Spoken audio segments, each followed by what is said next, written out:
بسم اللہ الرحمن الرحیم رب اشرح لی صدری ویسر لی امری واحلل عقدۃ من لسانی یفقہوا قولی. الحمد للہ الذی شرف الحرمین والصلاة والسلام على من قال الحسین منی وانا من الحسین وعلى آلہ واصحابہ فی الدارین. اما بعد فاعوذ باللہ من الشیطان الرجیم. بسم اللہ الرحمن الرحیم. الف لام میم را کتاب انزلناہ الیک لتخرج الناس من الظلمات الى النور. صدق اللہ العظیم وصدق رسولہ النبی الکریم الامین. ان اللہ وملائکتہ یصلون علی النبی یا ایہا الذین آمنوا صلوا علیہ وسلموا تسلیما. الصلاة والسلام علیک یا سیدی یا رسول اللہ وعلی آلک واصحابک یا حبیب اللہ. مولاي صل وسلم دائما ابدا علی حبیبک خیر الخلق کلہم منزہ عن شریک فی محاسنہ فجوہر الحسن فیہ غیر منقسم. محمد تاج رسل اللہ قاطبۃ محمد صادق الاقوال والکلم. محمد ذکرہ روح لانفسنا محمد شکرہ فرد علی الامم. رب صل وسلم دائما ابدا علی حبیبک خیر الخلق کلہم.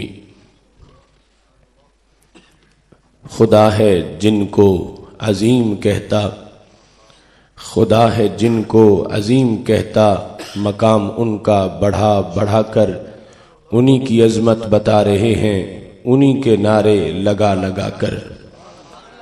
خدا نے ان کو علوم بخشے قرب میں اپنے بلا بلا کر. عیاں ہے ان پہ وہ ذرہ ذرہ رکھو جسے تم چھپا چھپا کر.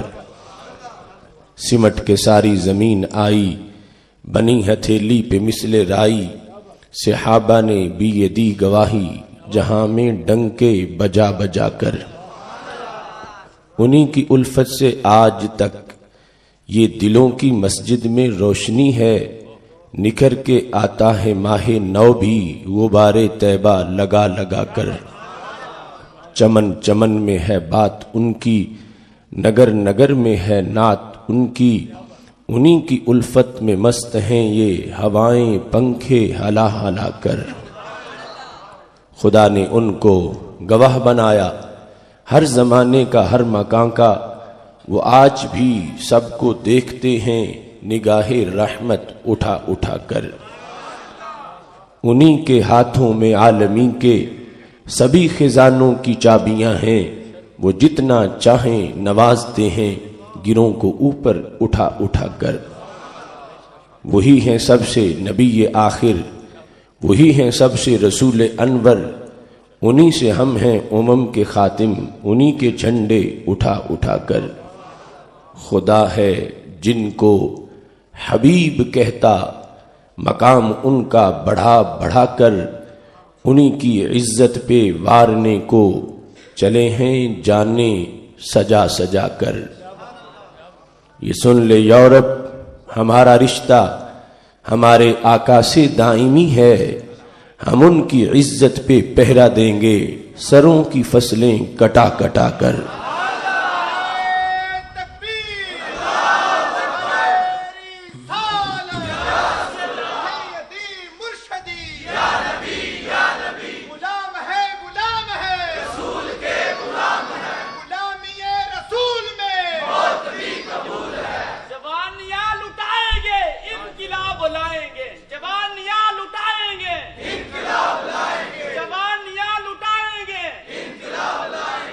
یہ چھوٹی موٹی حکومتیں کیا ہماری غیرت دبا سکیں گی. ہمیں مجدد و خیر آبادی نے حر بنایا پڑھا پڑھا کر. نہ گھبرانا باطل کی یورشوں سے، یہ بدر و خندق کا فیصلہ ہے، بھگا کے دم لیں گے ظلمتوں کو چراغ دل کے جلا جلا کر۔ جو ان کے در پہ گیا سوالی کبھی نہ لوٹا وہاں سے خالی، وہ آج بھی بھر رہے ہیں جھولی سبھی کو طیبہ بلا بلا کر۔ بنا جو شان نبی کا واصف، کہا کسی نے کہ ان کا آصف، حرم کی جانب بلا رہا ہے قرآن و سنت سنا سنا کر۔ اللہ تبارک و تعالی جل جلالہ وعم نوالہ واتم برہانہ وعظم شانہ وجل ذکرہ وعز اسمہ کی حمد و ثنا، اور حضور سرور کائنات مفخر موجودات زینت بزم کائنات دستگیر جہاں غم گسار زماں سید سروراں حامی بے قسم قائد المرسلین خاتم النبیین احمد مجتبی جناب محمد مصطفیٰ صلی اللہ علیہ وآلہ وصحابہ وبارک وسلم کے دربار گوہر بار میں ہدیہ درود و سلام عرض کرنے کے بعد زینت مسند صدارت پیر طریقت رہبر شریعت پروردہ آغوش ولایت حضرت پیر سید محمد ضیاء الاسلام شاہ صاحب گیلانی حافظہ اللہ تعالی سجادہ نشین آستانہ عالیہ نارووالی شریف، رون کے محفل پیر طریقت حضرت پیر سید شبیر حسین شاہ صاحب زید مجدہ، رون کے محفل حضرت مولانا محمد مسلم کیلانی صاحب حافظہ اللہ تعالی، محترم صوفی محمد منیر احمد صاحب منیر احمد صاحب قادری، امیر ادارہ صراط مستقیم پاکستان ضلع گوجرانوالا، وارثان منبر و محراب، ارباب فکر و دانش، نہایت ہی معزز و محتشم سامعین حضرات، رب ذوالجلال کے فضل اور توفیق سے ہم سب کو اس عظیم الشان محفل میلاد مصطفیٰ صلی اللہ علیہ وسلم میں شرکت کی سعادت حاصل ہو رہی ہے۔ میری دعا ہے خالق کائنات جل جلالہ منتظمین کے اس خوبصورت انتظام کو اور شرکاء کی پرخلوص شرکت کو اپنے دربار میں قبول فرمائے۔ خالق کائنات جل جلالہ نے سید عالم نور مجسم شفیع معظم صلی اللہ علیہ وسلم کو اس دنیا میں جلوہ گر کیا۔ آپ کی آمد کائنات کا سب سے بڑا انقلاب ہے۔ 12 ربیع الاول شریف کا دن کہنے کو ایک دن ہے، مگر اس کا راج صدیوں پہ ہے۔ اس دن کے اندر ایک گھڑی ایسی ہے کہ اس گھڑی میں جتنا نور کائنات میں ظاہر ہوا اتنا اور کسی گھڑی کے حصے میں نہیں آیا۔ اس گھڑی میں کائنات کو جتنا علم ملا، جتنا تقوی ملا، وہ دوسری صدیوں کے حصے میں بھی نہیں آیا۔ اس بنیاد پر اس گھڑی کو اہل حق ہمیشہ پیش نظر رکھتے ہیں اور وجد میں آ کے یہ کہتے ہیں، جس سہانی گھڑی چمکا طیبہ کا چاند، اس دل افروز سات پہ لاکھوں سلام۔ رب ذوالجلال نے ہمارے آقا صلی اللہ علیہ وسلم کو جو دنیا میں بھیجا تو آپ کے مقاصد بھی بیان کیے۔ اسی کے لحاظ سے آج اس کانفرنس میں ہم موجود ہیں۔ خالق کائنات ارشاد فرماتا ہے، الف لام را کتاب انزلناہ الیک لتخرج الناس من الظلمات الی النور۔ محبوب صلی اللہ علیہ وسلم، ہم نے آپ پر کتاب کو نازل کیا تاکہ آپ لوگوں کو اندھیروں سے روشنی کی طرف نکالیں۔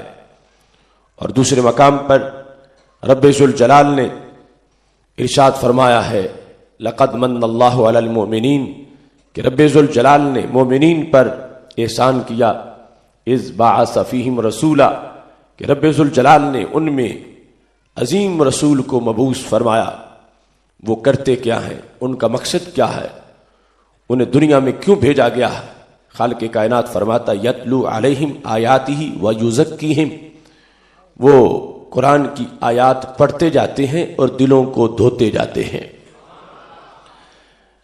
مقاصد میلاد کو جس وقت ہم بیان کرتے ہیں تو اس سے پتہ چلتا ہے کہ رب ذوالجلال نے سید المرسلین حضرت محمد مصطفیٰ صلی اللہ علیہ وسلم کو کائنات میں مشکل کشائی اور حاجت روائی کے لیے بھیجا، کائنات میں نور بانٹنے کے لیے بھیجا، کائنات میں دلوں کے زنگ اتارنے کے لیے بھیجا، کائنات میں دلوں کے اندر نور بھرنے کے لیے بھیجا۔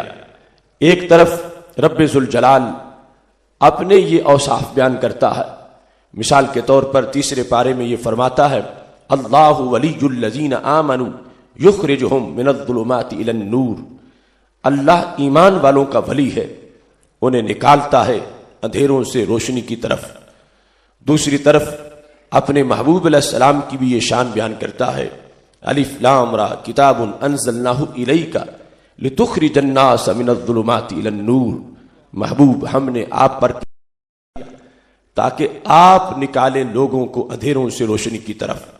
یہ دونوں آیات قرآن ہیں، ایک میں رب ذوالجلال ظلمت سے نکالنے کو، نور دینے کو اپنا وصف بیان کرتا، اور دوسرے میں یہی شان اپنے محبوب علیہ السلام کی بیان کرتا ہے۔ اہل سنت و جماعت کا کتنا روشن عقیدہ ہے کہ ہمیں یہاں کسی لحاظ سے کوئی جھجک نہیں، ہم برملا کہتے ہیں اللہ بھی ظلمت سے نکالتا ہے، نور دیتا ہے، اور ہمارے آقا علیہ الصلوۃ والسلام بھی یہی کام کرتے ہیں، ظلمت سے نکالتے ہیں، نور دیتے ہیں۔ اب جو دوسری کمپنی ہے وہ یہ دونوں باتیں ملا کے کہے تو ان کا عقیدہ افورڈ نہیں کرتا، وہ شرک کہے بغیر نہیں رہ سکیں گے کہ ایک کام اللہ بھی کرے، وہی کام نبی علیہ السلام بھی کرے۔ لیکن یہ ہمارے بزرگوں کا ہم پہ احسان ہے، صفہ سے لے کر آج تک صراط مستقیم کے ڈاکومنٹس ہمارے پاس موجود ہیں، قرآن ہماری سوچ کی حمایت کرتا ہے، اور میلاد شریف کے مقاصد بیان کرتے ہوئے ہم یہ تقریر کر سکتے ہیں کہ رب ذوالجلال بھی ظلمت سے نکالتا ہے، نور دیتا ہے، اور ہمارے آقا صلی اللہ علیہ وسلم بھی ظلمت سے نکالتے ہیں، نور دیتے ہیں۔ یہ کوئی چھوٹا کام نہیں، یہ مشکل کشائی ہے، حاجت روائی ہے، دلوں سے کفر مٹانا، نور بھرنا، یہ بہت بڑی مدد ہے، چونکہ ظلمت مرض ہے، نور صحت ہے، ظلمت کفر ہے، نور اسلام ہے، ظلمت جہنم ہے، نور جنت ہے۔ رب ذوالجلال فرماتا ہے یہ کام میں بھی کرتا ہوں، اور فرماتا ہے میرے محبوب آپ بھی یہ کام کرتے ہیں۔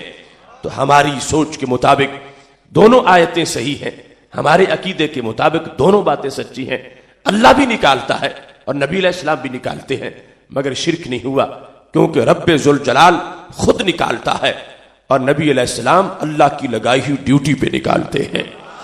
رب ذوالجلال کسی کے آرڈر پر نہیں نکالتا، خود نکالتا ہے۔ محبوب علیہ السلام رب کے آرڈر پہ نکالتے ہیں۔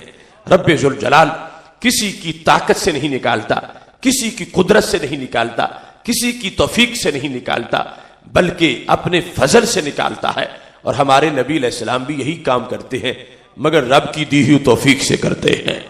اس بنیاد پر دیکھو اہل سنت و جماعت کا عقیدہ کتنا روشن عقیدہ ہے۔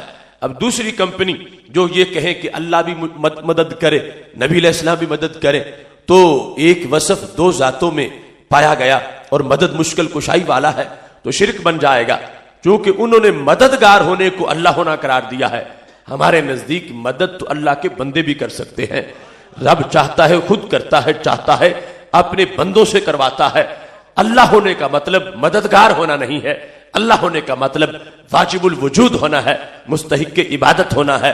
جہاں تک مدد کا تعلق ہے، رب چاہتا ہے تو خود کرتا ہے، چاہتا ہے تو اپنے محبوبوں سے بھی کروا دیتا ہے۔ ایسے ہی جو چوتھے پارے میں فرمایا یتلو علیہم آیاتہ ویزکیہم، کہ مقصد کیا ہے ہمارے نبی علیہ السلام کی آمد کا؟ آیتیں پڑھتے ہیں اور دل کو دھو دیتے ہیں، دلوں کو ستھرا کرتے ہیں۔ جبکہ ہم 18واں پارہ پڑھیں تو وہاں پر یہ شان اللہ نے اپنی بیان کی ہے۔